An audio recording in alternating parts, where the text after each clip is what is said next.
Добар ден назад во студиото. Ова е Еден ТВ, отворена програма Студио Еден. Денеска, како што гледате, направивме еден широк кадар, бидејќи има многу гости околу масава.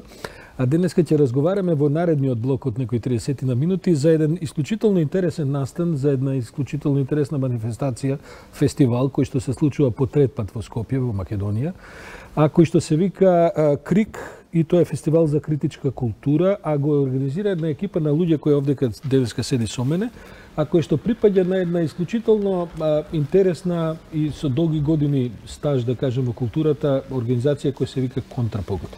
До мене седи Искра Гешовска, потоа Елена Велјановска и Артан Садику. Добар ден на сите. Вие стоите зад ова што го гледаме на масава и што ќе го видиме сега. Предам во режија има едно кратко клипче од некоја минута и нешто околу нивниот спот кој што може да се најде на нивниот канал на YouTube.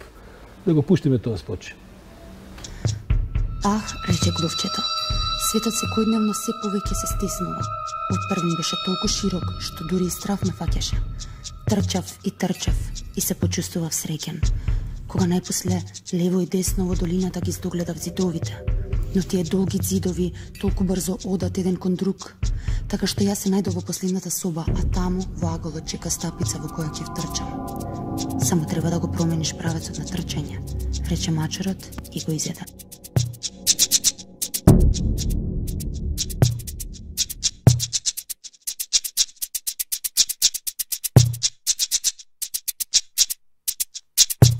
Алерт, пред портите на моќта очекувајте исклучување.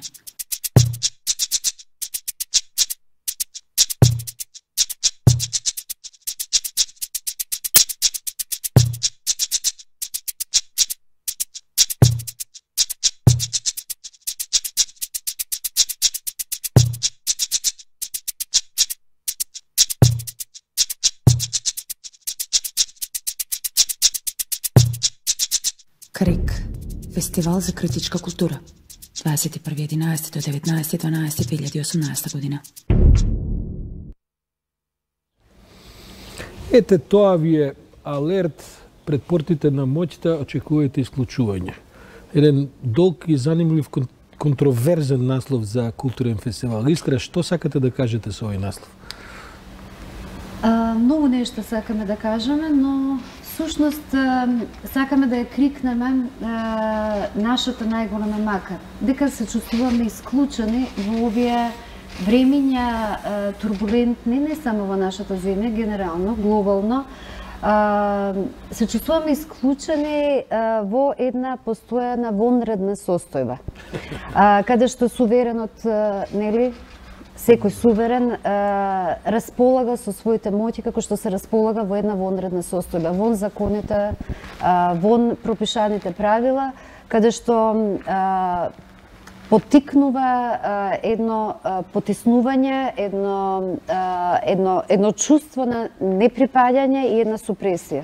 Добро, не е ли тоа всушност одлична творечка атмосфера за правење на добра културна, производствена некаква програма, бидејќи во принцип кога се би било комотно и кога уметниците, како и сите други општествено ангажирани луѓе би биле, да кажем, опуштени и комотни, претпоставувам дека таа енергија која инаку би избликнала, не би дошла толку до израз. Јас да ви кажам, знам за новинарството, ако нема настани, ако нема кризи, ако нема супресија, продуктот е полош.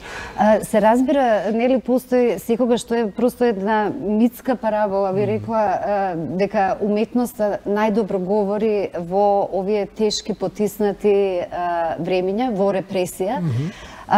Секогаш се времиња на репресија, мене ако ме прашате, но сметам дека од една страна да, го поттикнува мислењето, го поттикнува критичкото мислење, таквата состојба на ургентност, на алертност, на тескоба, но од друга страна сметам дека треба и да се разбива тој мит, бидејќи тоа критичко мислење кое што некако рефлектира врз творештвото, мислам дека може да се создава и во поинакви времиња, така што да немаме алиби за лошите ургентни времиња. Но секако дека Артен, оваа состојба трае подолго или е состојба која трае во последните неколку години? Како е?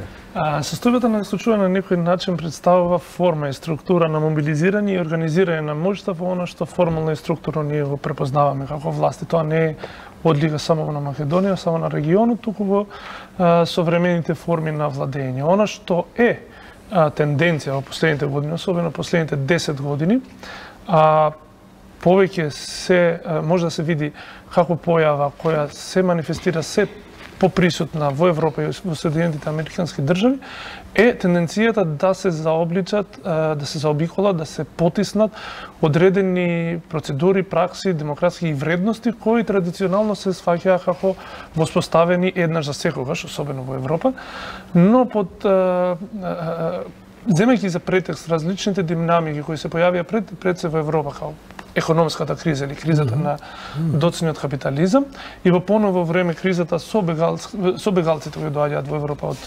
северноафричките и азиските држави, политичките елити скокна во една политика која си дава за себе за цел да ги репресира сите традиционални воспоставени слободи и права на граѓаните под ургентноста на зачувување на териториите, местата, стабилноста, статус-квото на реобмислените национални држави во контекст каде би требало ние да се движиме во пофедеративни, по-децентрализирани општества, барем во континентот во Европа. Што говори за тоа? Говори дека е во криза концептот или говори за тоа дека е во криза власта, па заради тоа се однесува опресивно? Дали концептот не е дојден до некаква истрошеност? Бејќи границите кои ги постави говорат за границите на западната цивилизација. Точно. Мислам дека имаме имедијатна корелација помеѓу елитите кои владеат и концептот владеачки. Концептот на ваквите либерални демократи, какви што се, испадна дека не е доразвиен со одредена социјална база или пак дека тој не добива, нема влив во системот на државите од страна на пошироките народни маси преку различни демократски форми. Туку оно што видовме е етаблирање на една елита во државите како такви кои понатака мислеа дека концептот е нивно ексклузивно право, концептот на либералната демократија и третирајќи го тој концепт како нивна приватна сопственост, поголемите народни маси се осетија доста оддалечени, исклучени од било каква носење на одлука, затоа кај нив сега било каква екстремна левица или десница, која доаѓа со доста радикален антиестаблишментски говор.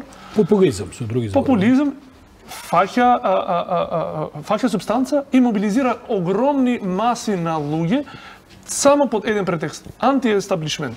Од било која страна да дојдат тие критики радикални, тие се успешни токму поради фактот што луѓето се осеќаат оставени на страна, воспоставените окотмените елити, кои заедно со нивната културна елитарна обвивка не можат да ги видат тие тенденции. Со други зборови, тоа значи дека и културата стана елитистичка.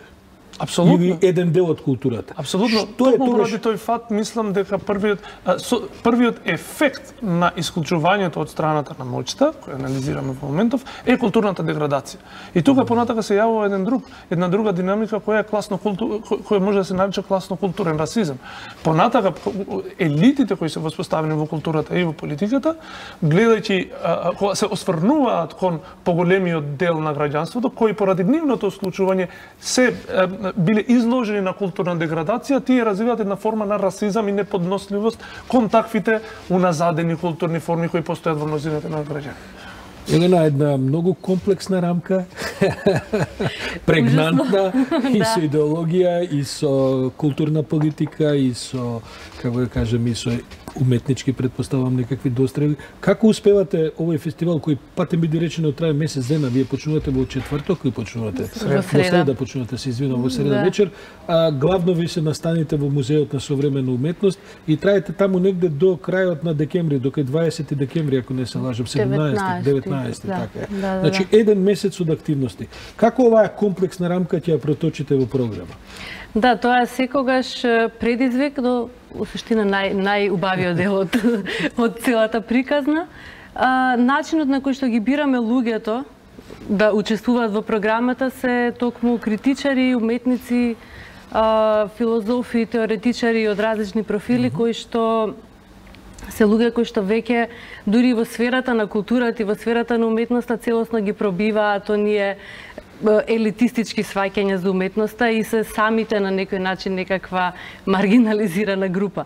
И луѓето кои што ги имаме избрано из овој фестивал, и теоретичарите, и филозофите, и уметниците, се оние кои што исто така пробуваат, како и целата намера на фестивалот, да отворат некакви поинакви врати на тоа како се гледа социополитичкиот контекст. Пред да помине на програмата. Да. Ова пледоање се разликува од ова што досега се слушнав. Кој бе вам публиката? Дали вие всушност не привлекувате исто така елитистичка публика? Тоа е секогаш еден голем проблем, затоа што и не е ризик, затоа што ние сакајки или не сакајки, ако сакаме да имаме се поширока публика, нашата публика е публика која што треба да има одредено предзнаење или барем желба. Но имаме различни формати и преку тие формати се обидуваме да допреме до различни нивоа на професионалност и непрофесионалност. Како го помирувате овој концепт? Ќе дојдеме до програмата, ма занимава ми оваа дискусија. Како помирувате овој концепт со настојувањето на овој дел од векот, да кажеме, кој се наоѓа и културната и политичката политика во ова што можеме да го кажеме како Запад, а кое што главно во културата се рефлектира со крајниот производ на културата, тоа се фестивали.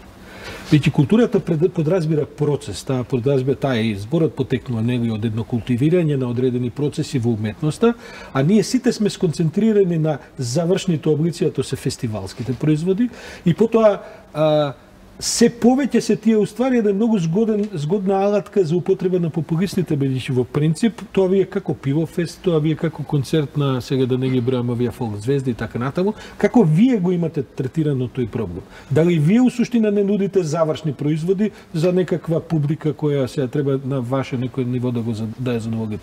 Не знам со кого да разговарам. Кој сака? Можеме сите различно да одговориме. Бидејќи чуден е изборот да правите фестивал со вака да кажам контракултурна. Одлично прашање. Јас секогаш сум била, и сега тука е парадоксот, фала за прашањето, па да се објасним и пред себе. Секогаш сум била радикално против фестивализацијата на културата и воопшто на животот, против спектаклот, против завршниот производ во кој што не се гледа, против кој што значи против отсуството на видливоста на процесот. За жал, тоа е една алатка. Крик, кога го мислевме, една од алатките како да крикнеме, како да го кажеме гласот, бидејќи знаете како, тоа се комплементарни процеси. Значи, публиката просто е незаинтересирана, особено во овие наши контексти, за поинакво нешто, освен за некаква концентрација на содржина која што ќе биде помпезно популистички најавена. Крик кога се правеше имаше крик всушност настана како резултат на еден процес од 20 годишна работа. Значи сето она што практично тоа е сублимат на сите нешта поврзани со тенденцијата да се отвори тој процеп во кој што ќе циркулираат контекстите на критичката култура, на критичкото мислење, на конфронтацијата, на креативната конфронтација, ни сите наши нешта што сме ги правеле преку програмите на Контрапункт, резултиравме во ова. Сакавме тоа да биде отворена платформа и така го нарекувавме платформа. Но свативме дека овдека во нашиот контекст нема капацитет нештата да се здружуваат, да се поставуваат платформи. Па направивте компромис известен? И направивме буквално компромис. Разумен, се надавам. Како е протечено тоа во програмата? Да, само сакав да додадам уште нешто, дека Крик не е единствениот продукт кој што Контрапункт го работи. Ние имаме програма во текот на целата година, но исто така решивме дека за да имаме некаков импакт или видливост поголема, дека е добро сето тоа да се срочи на крајот на годината во еден повидлив На што сте дел. сконцентрирани во програмата? Пред да влезе во програма, може би само за да се надобрнам на крај на... Да, па добре прашањето, реков, одлично прашање, никој не праша, благодариме за Да прашањето. кажеме настаните ќе Да, бидат да, тогаш ќе и тогаш, тие кажеме. ги има и Да. на интернет, ги имате на плакати, на Тоа има, материјали. да. Не, добро сакам да кажам на суштинската разлика на содржината на овогодишниот и претходните на целата концепцијска поставеност на фестивалот визави концептот на спектакалот. Значи, во принцип, концептот на спектакалот се труди да представи некаква форма на добро усовршено општество во моментот да им се представи пред спектатори, тоест граѓани. Суштината на Крик, ако ја види програмата оваа година, се труди да ги пронајде најрелевантните радикални моменти и отвори во денешниот културно-политички живот, и нив да ги отвори за дискусија во јавност. Кавкијански е тој зафат. Овој цитат е од Кавка. Апсолутно од Кавка. Тие ретко се присутни во вакви форми, поголемиот дел на фестивалите се трудат да представат одредена постигнување, одреден успех. Ние сакаме да представиме, можеби нашиот колективен неуспех да претходно дадеме решение. Сакаме да го дискутираме како ние стигнавме во една кавкијанска ситуација и можни излезни ситуации. Затоа програмата има доста такви дискусии кои се врзуваат со алтернативни. Има и дебатни елементи, јас знам од минатата година присуствував. И другиот многу релевантен, многу важен, особено за нашиот контекст, аспект е тој што целата содржина на фестивалот не се локализира, не сакаме да третираме теми кои се важни само за Македонија, а никој друг не се важни. И со тоа ние не се само исклучуваме од универзално релевантните теми. Оваа година ќе се дискутира и за проблемот на либералната демократија, културата, појавите на десницата во Бразил, во другите држави, со меѓународни автори кои ќе ги дискутираат тие работи во Скопје. Со тоа сакаме да го исклучиме градот од провинцијализација и локализација и да го вклучиме него да стане препознатлива референтна точка преку овој фестивал во светски рамки, дека тука може да се дискутираат релевантни светски теми и од тука може да дојдат и релевантни светски решенија, може. Елена, кои се главните пунктови на програмата? Да, програмата бидејќи е доста долга оваа година, сепак ја поделивме на 3 програмски целини. Тоа не се тематски целини, туку едноставно се темпорални. Првиот дел од фестивалот е од 21 ноември до 24, значи сега од среда до сабота. Во тој дел ќе имаме, како што и Артан веќе спомена, двајца теоретичари кои што веќе ќе се надоврзат на глобални теми, каде што ќе се зборува и доста за неофашизмот, за неолиберализмот, но и во моментов актуелните политички глобални случувања, како последните избори во Бразил. Но исто така има дел музичка програма. Не сме ние еден популарен фестивал од тој тип, но сакаме од оваа година да започнеме и да промовираме исто така некои критички звучни пракси. Има исто така дел... Да кажем дека главно програмата се прави во Музеот на современа уметност во вечерните часови. Тоа е од попладне... Се започнува некаде пред 19 часот, мислам дека немаме настан. Туку има две работилници, само тие се преку ден, но тоа е за специфична веќе пријавена публика. Понатам? Така што да, имаме една шарена палета на гости кои што ги преиспитуваат сите овие аспекти кои што до сега ги зборевме преку програма, како например, не знам, селекција од видеофорумот од Берлин. Катрин Бекер, таа е директорка на видеофорумот, прави селекција од видеа од светски познати уметници кои што се фокусираат на голиот опстанок, така е наречено гол опстанок. Потоа Маја Чирички има работилница за критичко пишување. Тоа ни е исто така еден многу значаен аспект покрај делот кој што е репрезентативен со дискусии, да имаме и дел каде што се обучуваат луѓе за критички да пишуваат и да размислуваат. Едниот дел е сега за визуелна уметност, а понатаму ќе има еден дел за со Иван Додовски. Да, со Иван Додовски за пишување во литература и книжевност. И со Алфредо Саад, кој што е економичар, меѓу другото, економист, политички економист, да, и Бранимир Јовановиќ ќе се затвори овој првиот круг првиот дел од Крик. Тој исто така ќе зборува за кризата на неолиберализмот и кризата на демократијата.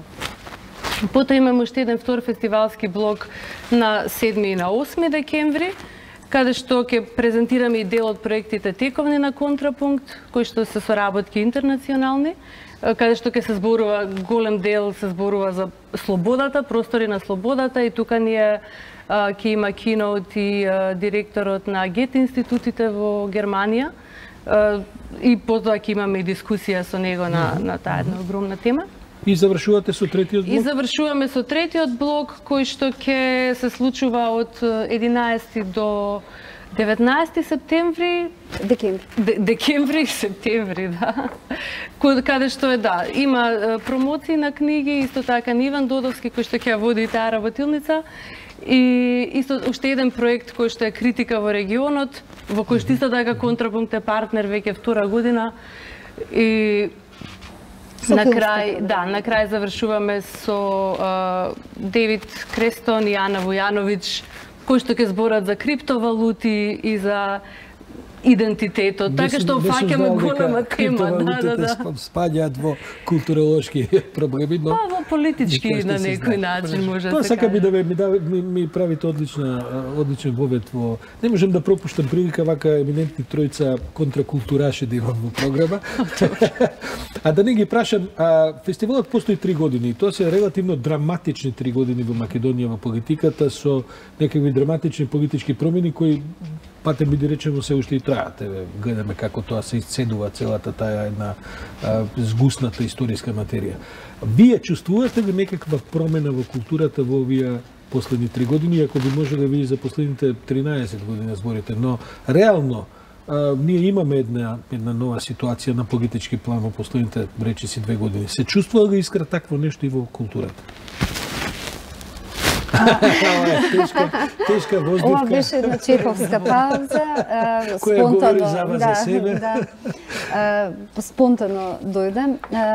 Значи, за жал, културата овдека е монета за подкусурување на ниво на стратегија, на ниво на политики, на ниво на воспоставување, нејзино воспоставување како релевантен политички фактор, општествен фактор и политички фактор, никој не разбра. Односно, некој разбра предходната владеачка гарнитура, таа го разбира тоа, но го злоупотребува таквата значаја културата. Актуелната политичка култура, таа не го разбира тоа и го користи како монета за подкусурување. Во таа смисла, не може да кажеме дека има промена во начинот на кој што актуелната владеачка гарнитура се опходува кон културата. Значи, може би го разбираат сега, да не претерувам, но просто не се гледа. За сите 3 фестивали имате тројца министри за култура. Така му доаѓа дека секој фестивал нов министр. Може би и следната година. Да, може и следната ќе имаме нов министр. Сме смениле многу министри за култура, ми се чини.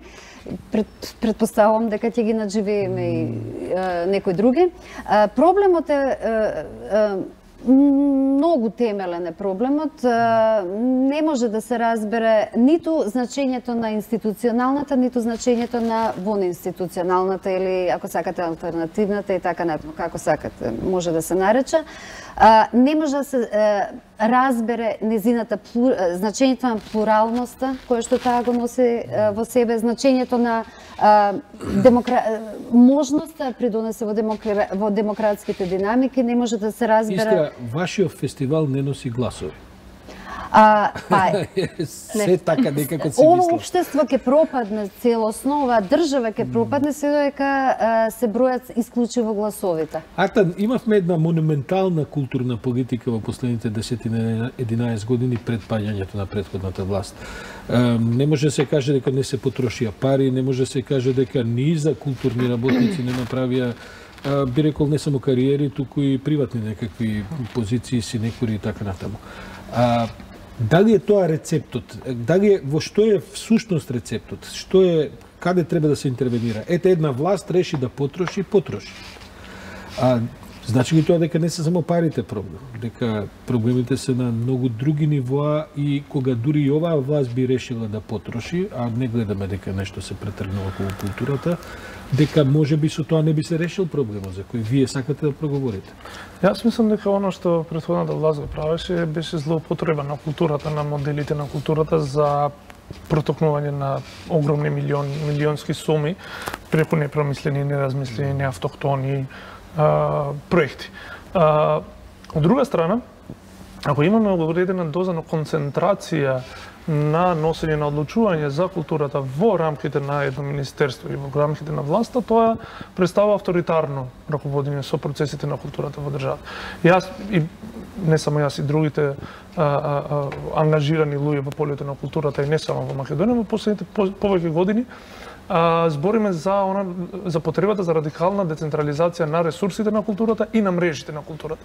Бихи само ако културата биде врежена со секојдневните текови, со секојдневните динамики и трендови во општеството и може да разговара и да одговара и да обмислува програми во нивото, во доменот на општеството, тогаш ќе имаме сериозна културна стратегија за општеството. Ако министерството стојат тројца луѓе во еден кабинет и смислуваат и измислуваат што треба да биде културата на една држава, тоа од самиот почеток е нееднакво на култура, бидејќи е исклучива, не е партиципативна и не е децентрализирана како таква. Единствено, тешко дека некој во сегашните политички елити може таа логика прво да ја разбере, а на втор чекор да има храброст да ја спроведе, то поради фактот што еден доста ефективна алатка за контрола од страна власта би требало да се испушти од раце, да се остави на различни форми на мрежа на различни дејци во општеството. Гледам јас дека ние во ова лежи една добра вечерна дискусија и може би додека ви трае фестивалот некаде до при крајот на декември ќе се собереме и во малку поширок состав, некаков состав да го продискутираме. Сега имавме толку време. Ви благодарам што бевте гости. Значи Крик почнува во среда, завршува таму некаде на 18 декември. На 19 декември со филмската програма, која што не ја кажавме на крај во Младенски културен центар. Каде со што? Во Музеј на Современа во 19 часот. Маурицио Лазарато, тоа е човек сличен на нашиот сензибилитет кој што има учествувано во добата на автономистите во Италија, филозоф еминентен со Антонио Негри, со сите, со црвените бригади, да не кажам. Почитувани гледачи, ние сега преоѓаме на една блиска тема на културата. Ќе се е култура во животот. Се работи за наводниот помор на плашици во Охрид. Бидејќи денеска се појави една информација дека во Охрид заради недостаток на вода, иако во меѓувреме нешто почне да врне, има еден голем помор на плашици негдека низ охридските канали таму. Затоа се обидуваме да го добиеме господинот Зоран Спирковски, кој е од хидробиолошкиот завод во Охрид и во одделението за риболовство. Господин Спирковски, дали се слушаме? Добро, јас тогаш ќе причекаме додека господин Спирковски го најдат на линија. Јас ви благодарам. Искра, Елена Артан. Се надевам дека ќе се видиме во текот на декември. Може би ќе споиме нешто таа програма што имате, може би нешто и од тие дискусии ќе проследиме и да видиме во некаков термин вечерен, да видиме како тоа ќе продискутираме повторно за овие теми, бидејќи се културно-политички теми, осеќам дека ќе биде и за вечерна програм. Еве го имаме господинот Спирковски на телефон да поразговараме малку и за Охридската плашица. Господин Спирковски, дали ме слушате? Да, добро ве слушам, добро вечер. Ви благодарам што учествувате во програмата. Денеска простро една информација дека наводно во Охрид има некаков помор на плашици, на белвици, на што ли е. Кажете ни како стоиме со таа работа? Па, поточно да речам, зборот помор е малку нешто потешка терминологија во нашата струка. А она што е евидентно дека одреден дел на плашицата која што се наоѓа во студенчишкиот канал и тоа во неговиот погорен тек, кој што е поблиску до билјанините извори, односно до хидробиолошкиот завод, е евидентирано нејзино угинување. Тоа е причина, да речам, последица како недостаток на вода во билјанините извори поради долгиот сушен период и ред други чинители кои што треба да се разгледуваат понатака. Водата се забелила од мртвите плашици. Која е количината на плашици кои што се предмет на ова, да кажем, угинување? Искрено да речам, ние сме тука на терен. Ало? Да, слушаме? Ве слушам, да, поведете, во програма сте. Значи, на терен сме, целата институција и стручниот и техничкиот кадар е ангажиран и во дослух, односно во корелација со службите на локалната самоуправа, со службите на ЕЛЕМ, преземаме неопходни чекори за редукција на овој проблем, односно возможување на дотур на кислород или аерација на самата вода. Количините кои што се евидентирани на угината плашица се релативно мали, но доста големи да укажат на самиот проблем. Нешто што е, би кажал, ајде да кажем условно речено, нормално за оваа доба на годината, или овој феномен се јавува како реакција на исклучително сушна пролет па и лето? Точно така да речем, значи не станува збор за некоја фама или за некои исклучителни моменти кои што се повторуваат секогаш кога имаме подолг сушен период како што беше оваа година. Значи, во повеќе наврати се случувало и не е ништо што е нешто новина. Но, она што треба да се истакне е можеби моментот кој треба да го реши проблемот не е, значи, управувањето со испуштањето на водата од Црн Дрим реката, преку истекот, значи, на езерото, кој што го регулира ЕЛЕМ, бидејќи постојано сме во контакт со нив и тие превземаат мерки, значи денеска се јавија и самите и предложија да го намалат уште повеќе дотокот, односно истекот при на Дримот, со што би можеле да се возврати нивото на езерото. Но сепак тој процес на возвраќање на нивото е долгорочен, кој што ќе трае повеќе денови. И ефектот негов не може да биде согледан во овие денови кога треба да се интервенира директно во каналот. Господин Спирковски, врде ли во Охрид? Не, во Охрид не врне. Какви се најавите? Ќе има ли дожденови, макар нешто што се вика од небо да решиме некој проблем? Видете, значи, дождовите кои што ќе паднат сигурно нема да придонесат во голема мера за подобрување на состојбата, бидејќи каверните на планината Галичица, од каде што доаѓа подземната вода, се веќе, да речем, испразнети. Тоа ние го гледаме и со пресушувањето на билјанините извори.